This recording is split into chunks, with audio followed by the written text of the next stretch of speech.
Mountains. Endless mountains. Peak after barren peak. And what lies restless in the shadowed valleys? I cannot say. I cannot say. Welcome to Night Vale.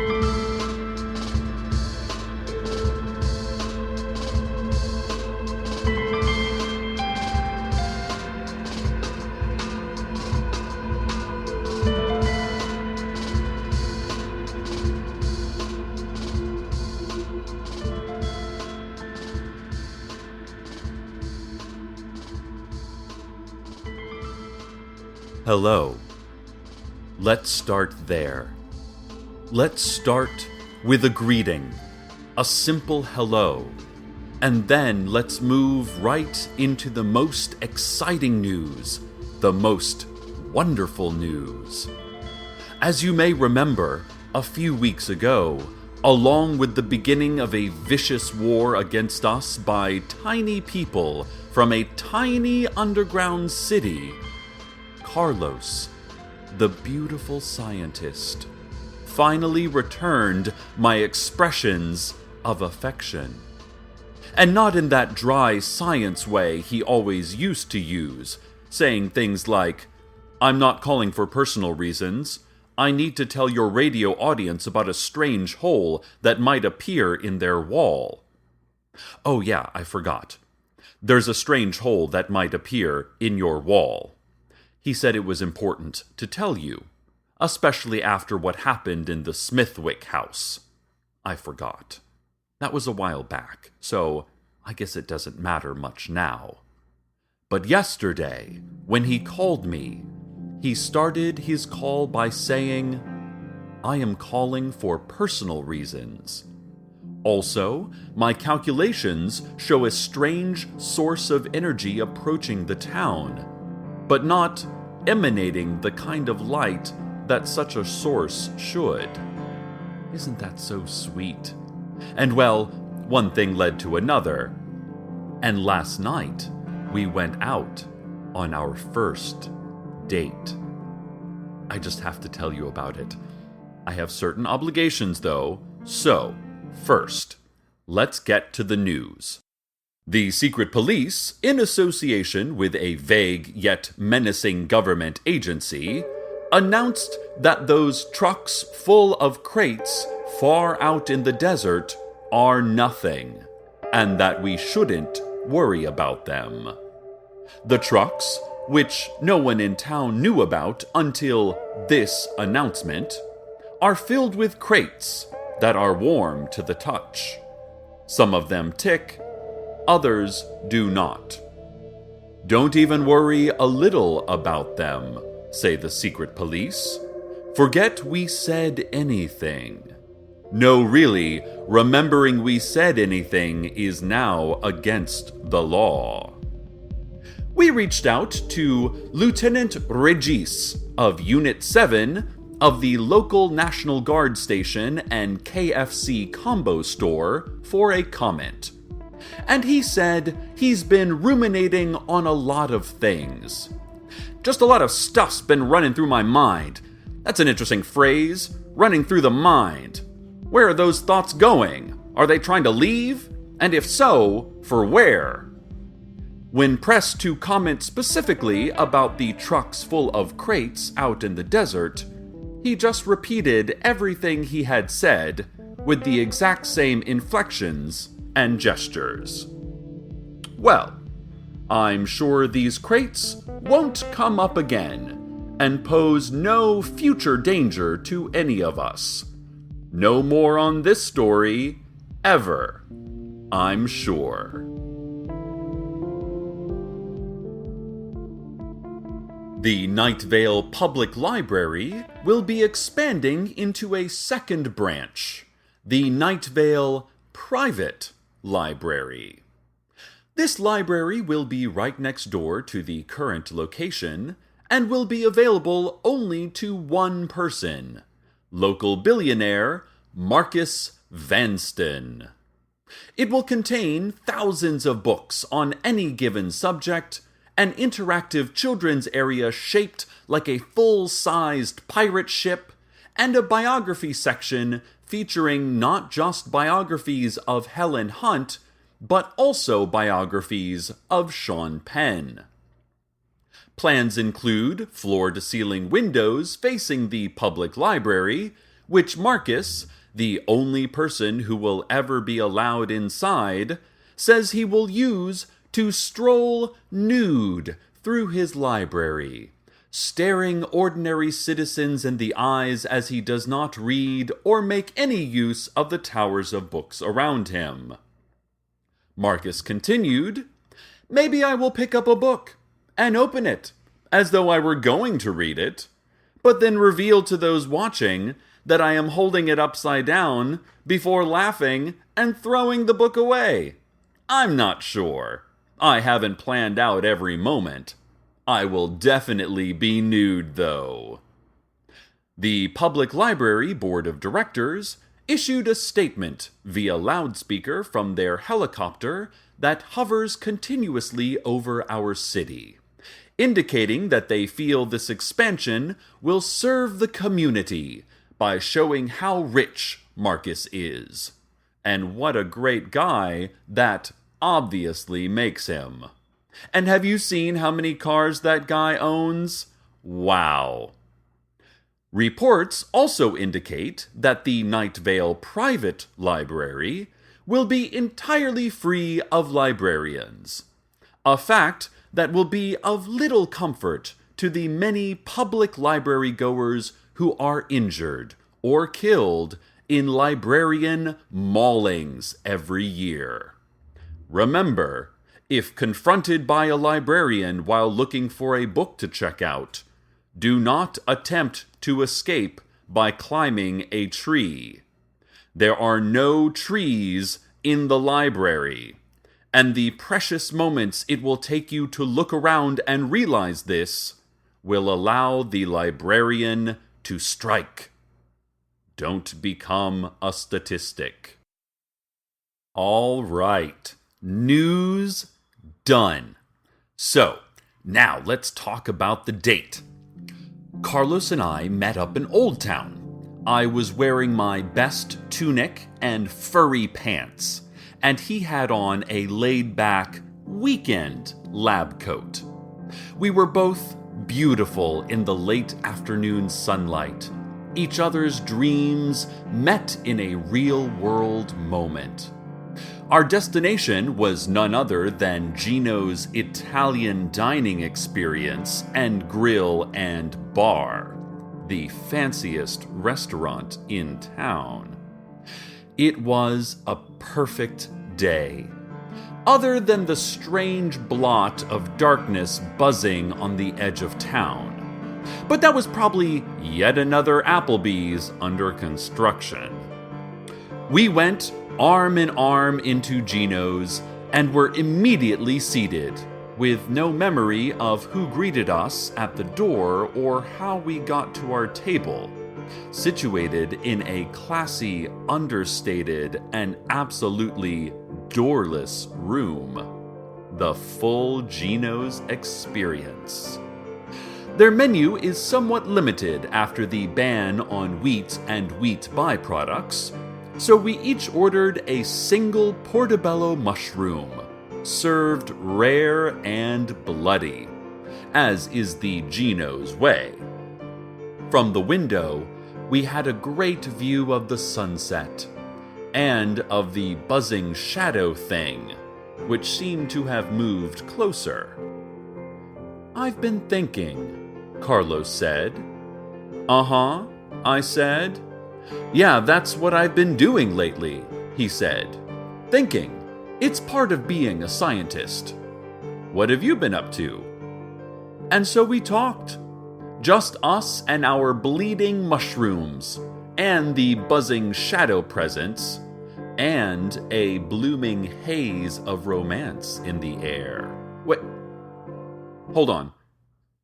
Station management is apparently getting agitated, flailing around their office and howling.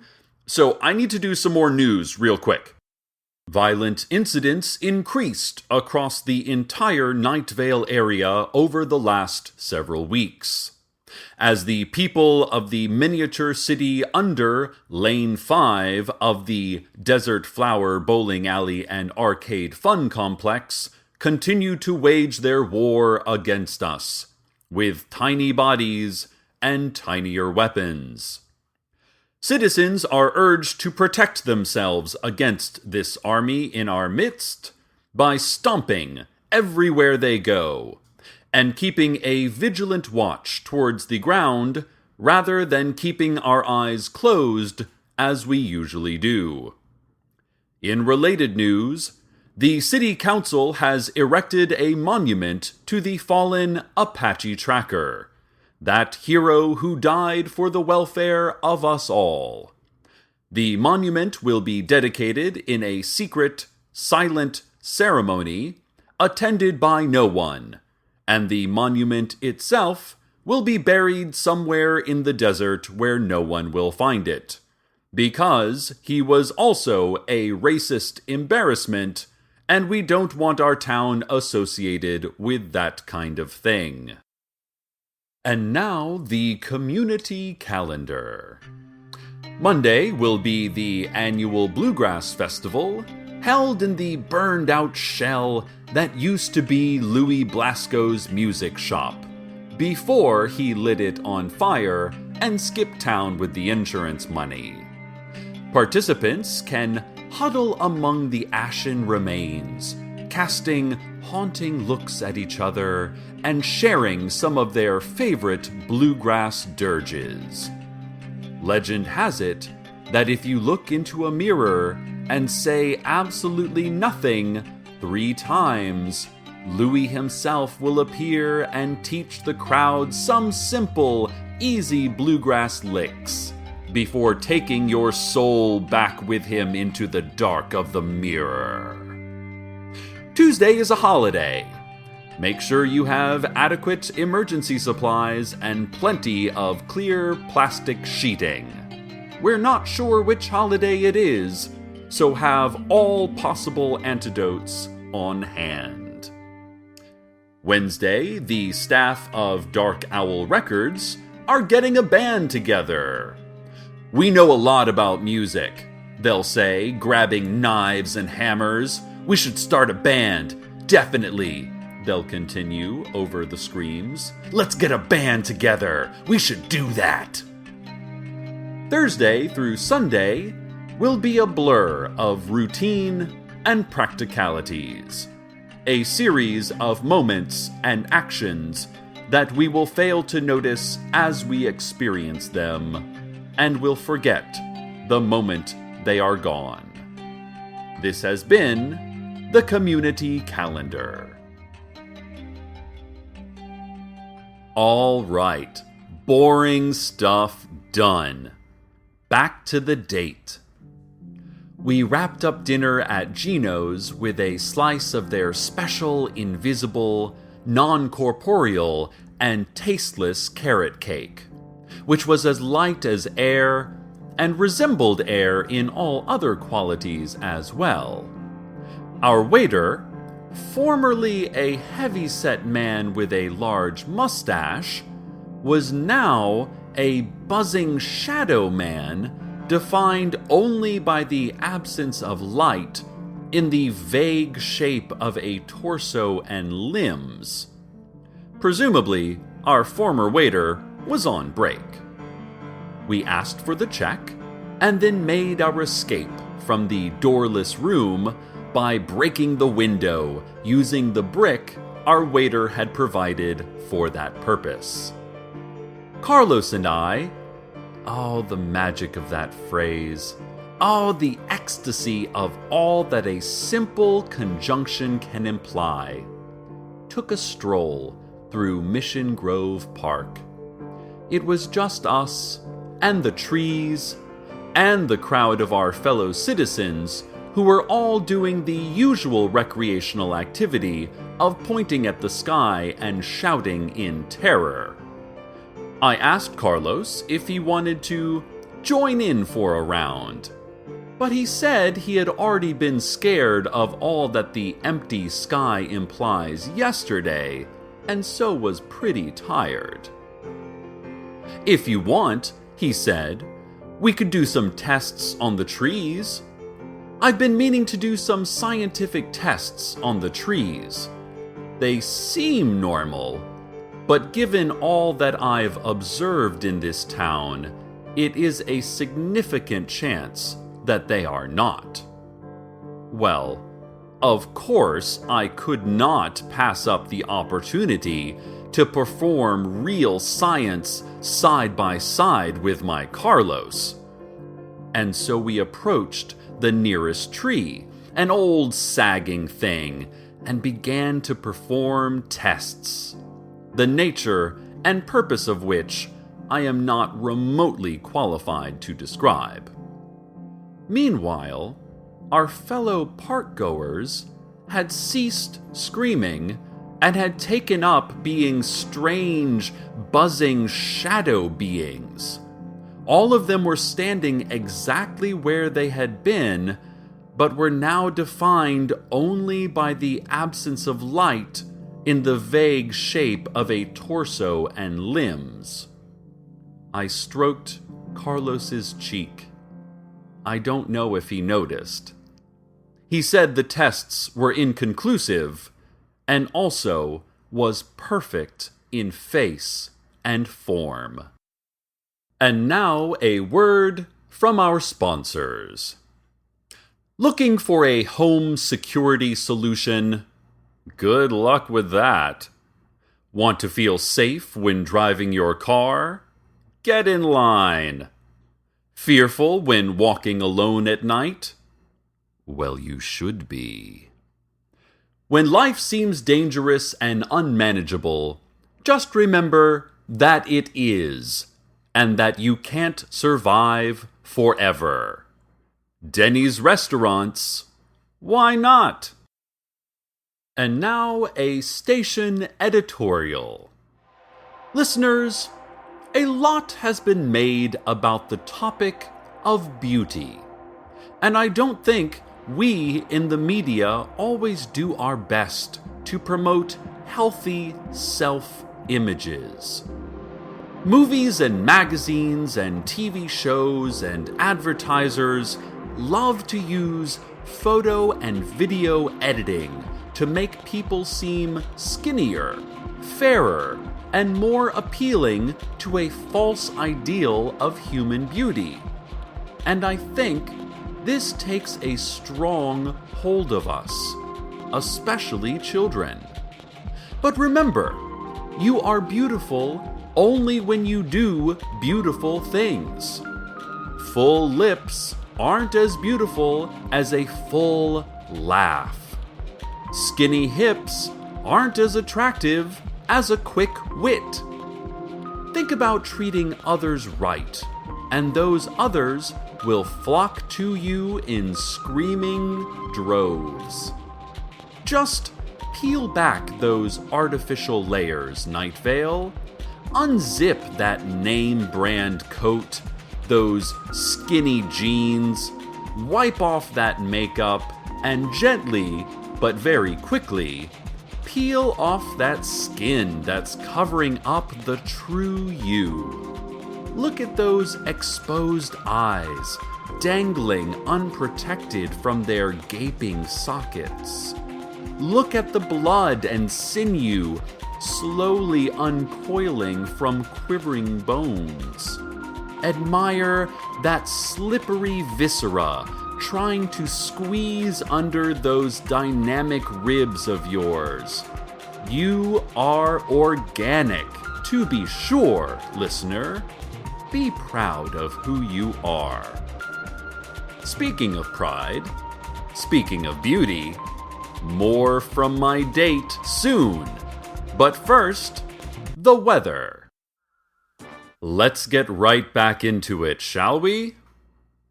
After the park, I drove him back to his lab, next to Big Rico's Pizza. The drive was difficult, because at this point it seemed that everyone in town but the two of us had hopped onto the buzzing shadow entity train and were loping around town as malevolent holes in our reality, emanating an energy that made the hairs on your arms stand and your bowels vibrate.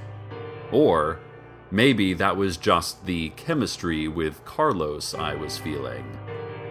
A woman ran at our car screaming, a few of the shadow people chasing her, but before I could even touch the brake, she must have changed her mind because she had already turned into a shadow person herself. It's like, run from the shadow people or become one. Make up your mind, lady. We arrived outside of Big Rico's, and there was that awkward moment at the end of every date, where you pause outside of the person's door, and it's like, should I call the city council and submit the standard end-of-date report, or are you going to? Also, I was wondering if he was going to invite me into his lab to look at all those beakers and humming electrical equipment. Well, he said, pointing to his lab, this is me. Uh-huh, I said. I should probably do something about this buzzing shadow thing, he said. A few experiments to see if I can save the town. Oh, I said. Do you need any help with that? No, he said. A scientist is self-reliant. It's the first thing a scientist is. Oh, I said again, but softer, sadder. Which is when he leaned forward and kissed me. Just once. Just gently. Just before slipping out of the car and into the lab. I'll tell you, listeners, I was almost swallowed by a cloud of malevolent shadow energy on the drive home, and I hardly even noticed. I was so happy. I guess Carlos managed to find a way to defeat the shadow energy, as everything seems normal today. A couple neighborhoods are emptied out, sure, with books and food and televisions left where they had been at the time of the sudden vanishing, a tableau of a life that never again will be. But it wouldn't really be a weekend without that happening somewhere, right? Night Vale, my sweet and only Night Vale, may you find love. May you find it wherever it's been hidden. May you find who has been hiding it and exact revenge upon them. As the old song goes, love is all you need to destroy your enemies. Finer words were never chanted. Stay tuned next for Efficiency Hour with our own productivity expert, a reversed voice underscored by hypnotic pulses. And with all the love in my loving heart, and with a loving voice in a loving and terrifying world, good night, Night Vale. Good night.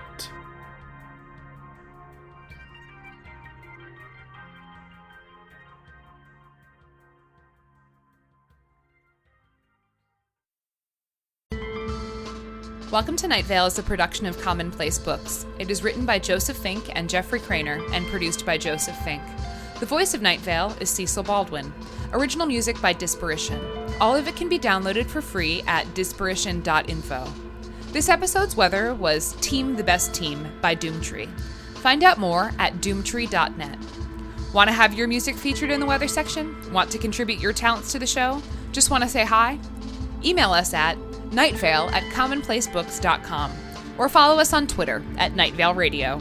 Check out commonplacebooks.com for more information on this show, as well as our books on the unused story ideas of H.P. Lovecraft and what it means to be a grown-up. And while you're there, consider clicking the donate link. That would be cool of you. Today's proverb. Production oversight by Tori Malatia, who is holding a small locket. He's not speaking, he'd just like for you to touch the locket. His hand is twisted, his skin is forming into scales. Just touch it once. Just once, okay? Our Plague Year, from the creator of Welcome to Night Vale, features writers and regular folks from all over the world, documenting this year, week by week, together. An island in a sea of bad headlines, an experiment in communal anxiety. It's a scary year, but it doesn't have to be scary alone. Our Plague Year. Find it wherever you get your podcasts.